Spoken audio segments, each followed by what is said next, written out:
día de hoy vamos a ver el caso práctico de ingresos por enajenación de bienes personas físicas.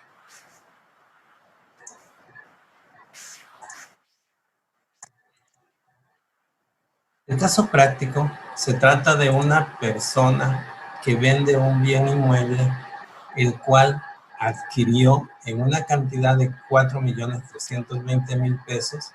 La fecha de adquisición fue el 30 de marzo del año de 1998 y lo enajena el 30 de marzo del año de 2000. Como dato adicional tenemos que el valor de la enajenación del inmueble fue de 9.350.000 pesos y tenemos que tomar en cuenta cuántos años han transcurrido desde la fecha de adquisición hasta la fecha de la venta. Es importante en esta parte que para determinar los años que han transcurrido son años completos. Es decir, si es un año y un mes, tomo solamente un año. Un año y 11 meses, tomo únicamente un año. Años completos. Los gastos notariales por escrituración son de 29.400 pesos, los cuales fueron pagados el 2 de abril del año del 98. Es decir, eso lo pagó 3 días después que realizó la adquisición.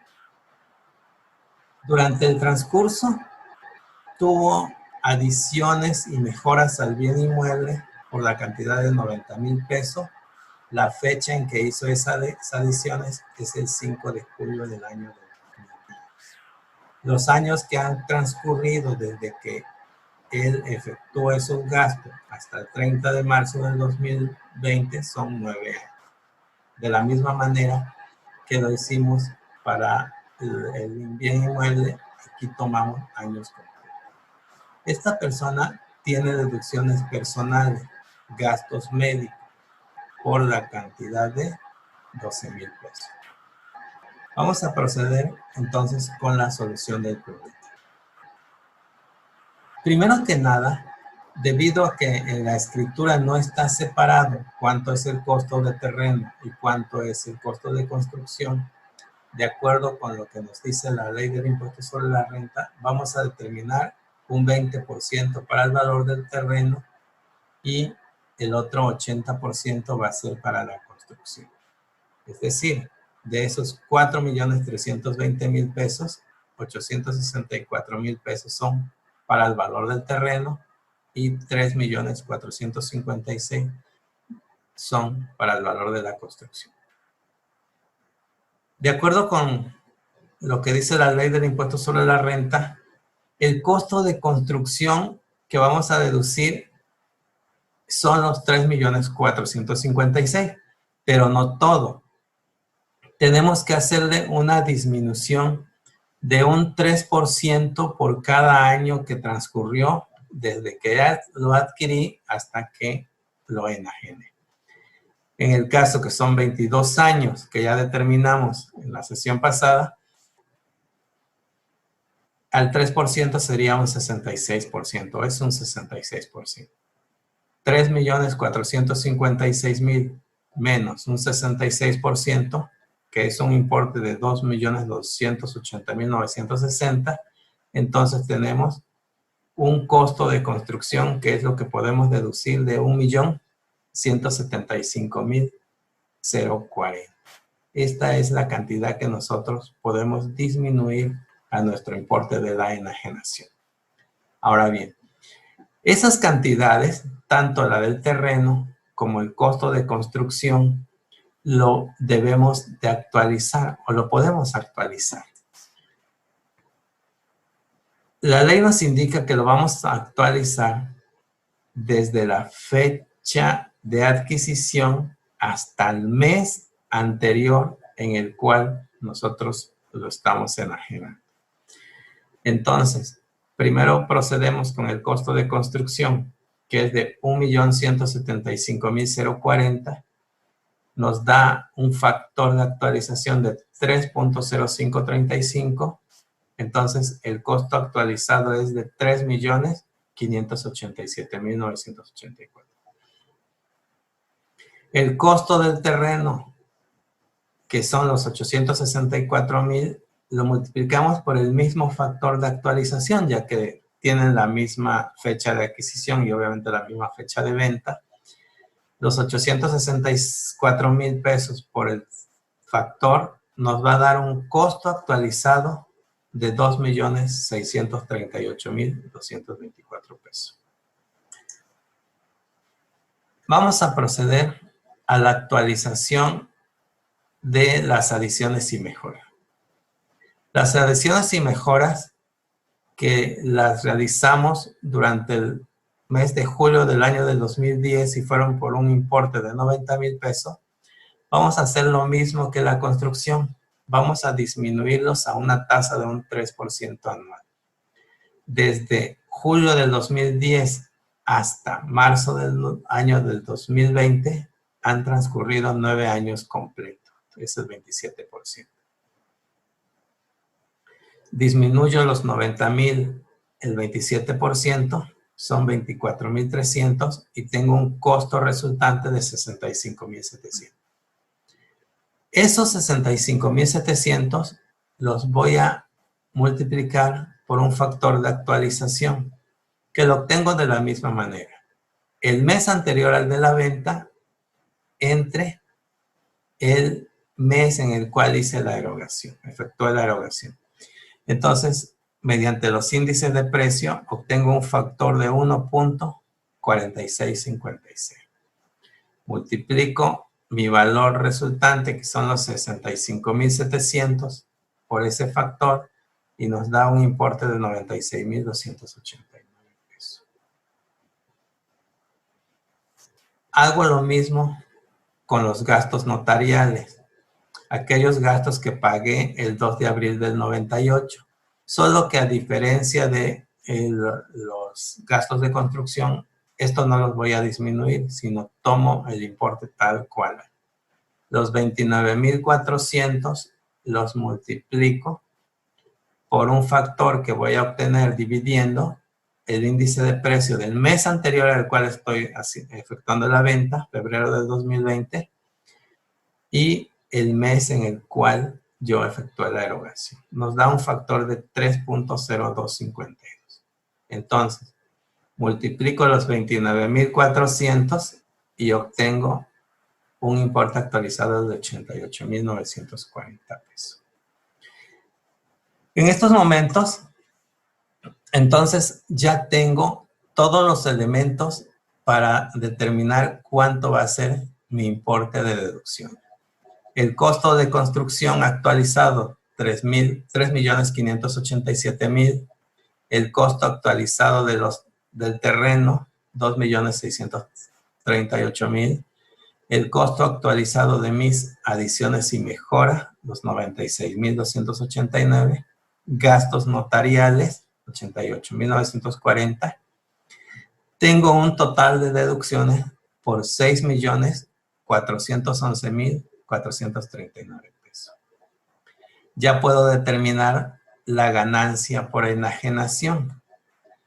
El artículo 148 de la Ley del Impuesto sobre la Renta nos indica que a mi importe de la enajenación le voy a disminuir las deducciones autorizadas que acabo de determinar, los 6,411,000, y voy a obtener una ganancia de 2,938,560.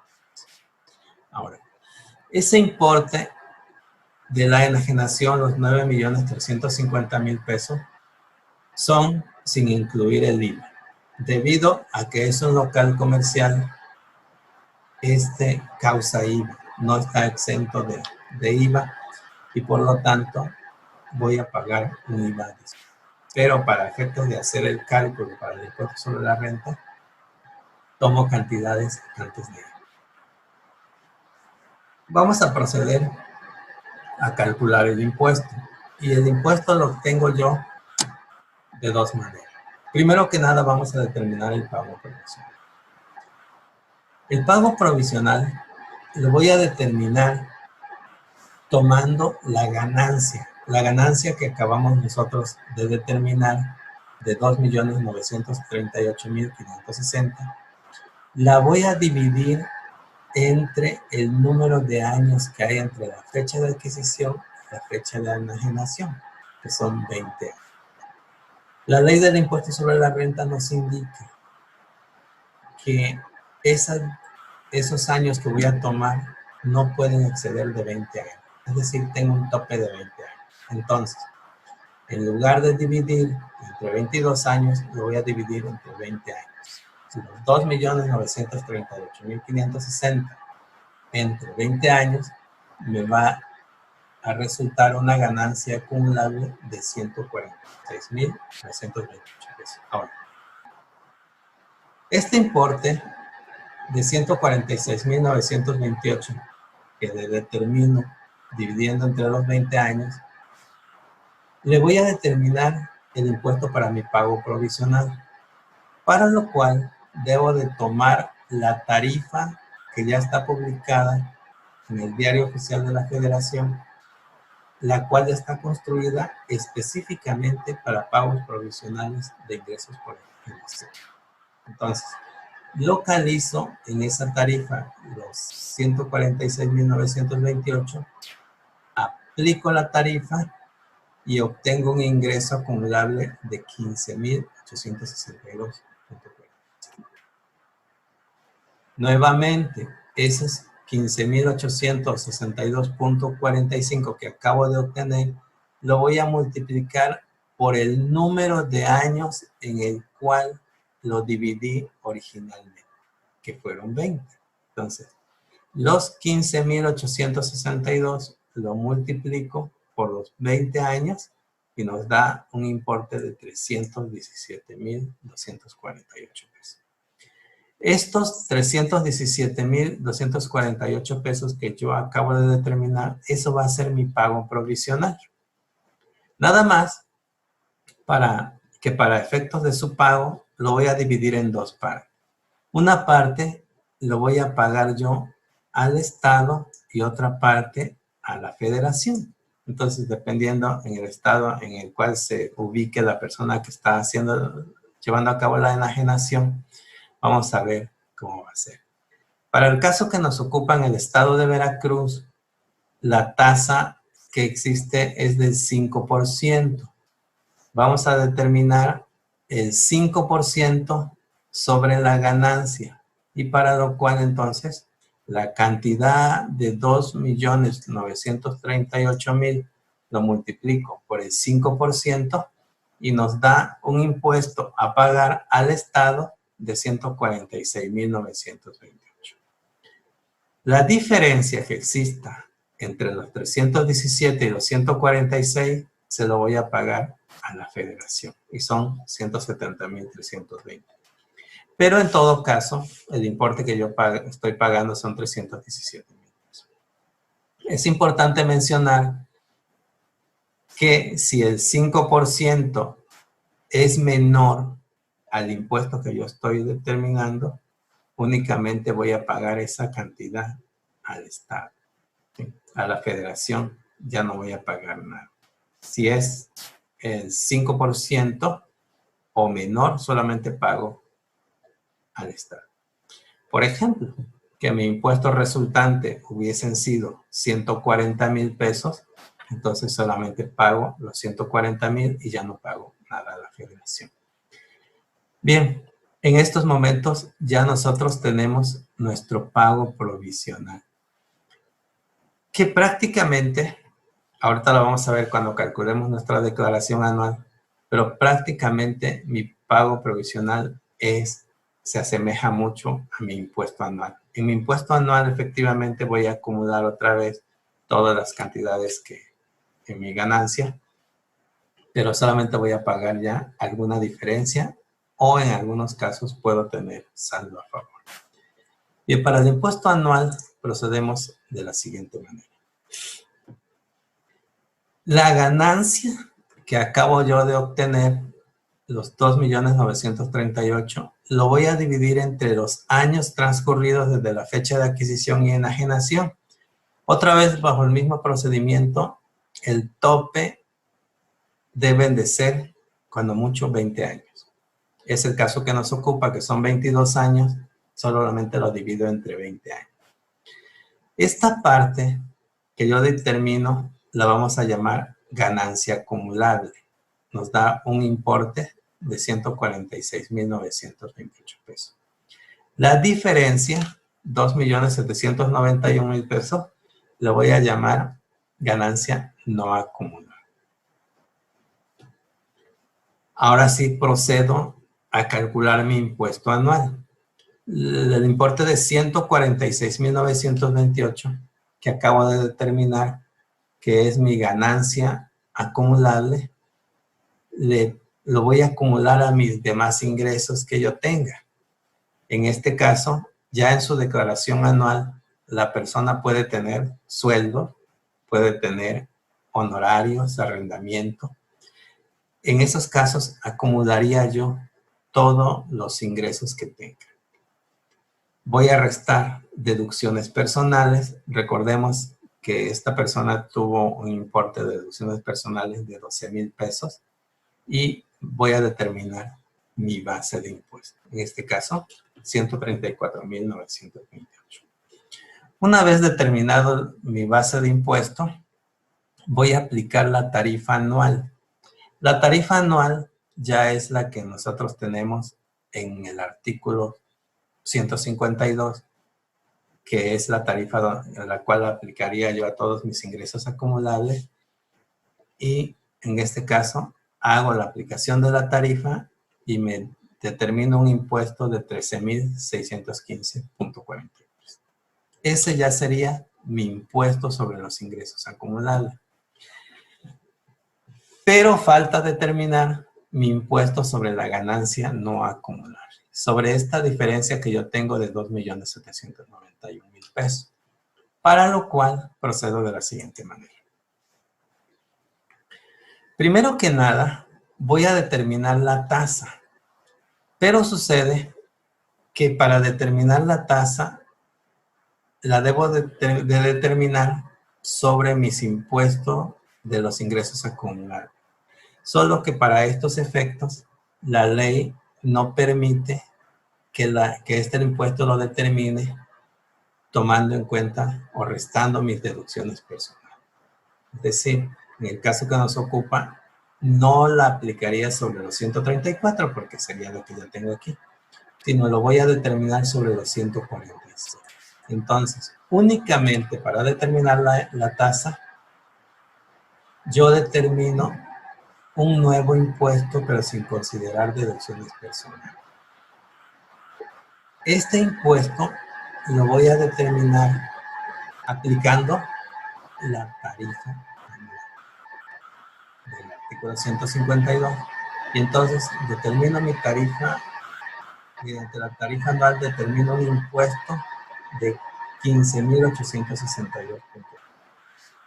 Entonces, nos indica la ley que para determinar el impuesto voy a dividir el impuesto resultante, es decir, los 15,862.45, entre la base que me sirvió para determinar ese impuesto. En este caso, la base que me sirvió para ello es de 146. El impuesto de 15,862 entre mi base 146,928 y me da una tasa de impuesto de 0.1079. Es importante que recordemos que para determinar la tasa la debo yo de determinar determinando un factor hasta el 10 meses, tal como nos indica el artículo 17A del Código Fiscal de la Federación. Ahora bien, aquí el objetivo es determinar nuestra tasa para efectos de aplicarlo a la ganancia no acumulable. Recordemos cómo determinamos la ganancia no acumulable. El total de la ganancia, 2,938,000, le restamos los 146,928, que fue nuestra ganancia acumulable, la cual obtuvimos de dividir entre 20 años, y me da la ganancia no acumulable. 2.791.732. Lo multiplicamos por la tasa determinada, que es el 0.1079, y en estos momentos tenemos nuestro ISR por los ingresos no acumulables. Entonces, ya tenemos los dos impuestos, el de los ingresos acumulables y el de los ingresos no acumulables. Este no es este impuesto, únicamente acuérdense, este importe de 15.862 solamente fue referente para determinar la tasa. No significa que vayamos a pagar. Bien, entonces, para determinar nuestro impuesto sobre la renta del ejercicio, vamos a sumar el ISR de los ingresos acumulables, el ISR de los ingresos no acumulables, y entonces tenemos un total de impuesto de 314.832 pesos. A esa cantidad de 314.832 pesos, que es nuestro impuesto anual, le vamos a restar los pagos provisionales. Recuerden el importe de los pagos provisionales, que fue de 317,000 pesos, que está dividido en dos partes. 170,000 pesos que fueron a la federación y 146,000 que son al Estado. De esta manera, nosotros determinamos un saldo a favor de 2.416. Como les comentaba hace unos momentos, este importe ya no es muy significativo y prácticamente nos queda a favor porque la persona tuvo deducciones personales. En caso de no tener algunas otras deducciones, pues el impuesto queda casi igual, con una pequeña cantidad a cargo o con una pequeña cantidad a favor. Entonces, de esa manera, nosotros acabamos de determinar el impuesto sobre la renta de una persona que realiza enajenación de un bien inmueble que se utiliza para fines comerciales.